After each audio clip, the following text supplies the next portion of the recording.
This video is going to show you how to solve an example problem where you're going to find the force felt on a wire that's placed in an external magnetic field.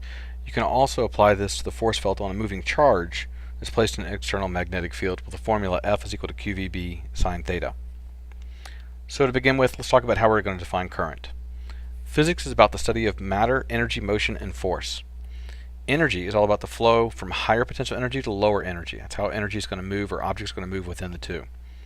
On a battery, the positive terminal is the higher potential and the negative terminal is the lower potential. So energy is going to be moving from higher, objects move from high energy to low energy. In other words, in a battery there are charge carriers that carry the energy to the device. And those charge carriers move from high energy to low energy, or from positive to negative. So that means that current is used to represent the flow of energy.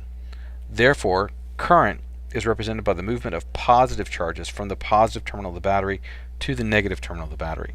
So to do this, we're going to use the right-hand rule. You may have heard of the left-hand rule. That's for current that travels according to the direction of the negative charges, but this is about the positive charges.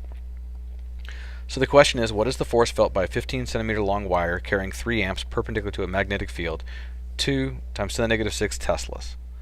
So to figure this out, this Lorentz force that we're dealing with, we're going to use F is equal to Bill sine theta, where F is the force, B is the magnetic field strength, I is the current, L is the length of the wire, and sine theta is the angle between the two, between the current and the length of the wire.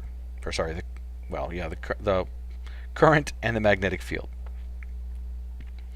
So the force is equal to 2 times 10 to the negative 6 teslas times 3 amps times 0.15 meters, so I got to put it in meters from centimeters, times sine of 90, which is 1. And then I get the force to be 9 times 10 to the negative 7 newtons. So that's the magnitude. The direction is used with what I would call the open right-hand rule. So with the open right-hand rule, the current's coming at you, that's your thumb pointing right at you. Your fingers are the field and they're seeking the south, so in this case the field's pointing upwards. Your palm is the push, so it's pushing the wire to the left of the screen. So the force is to the left. Magnitude 9 times 10 to the negative 7 newtons, and the force is pushing it to the left for this problem.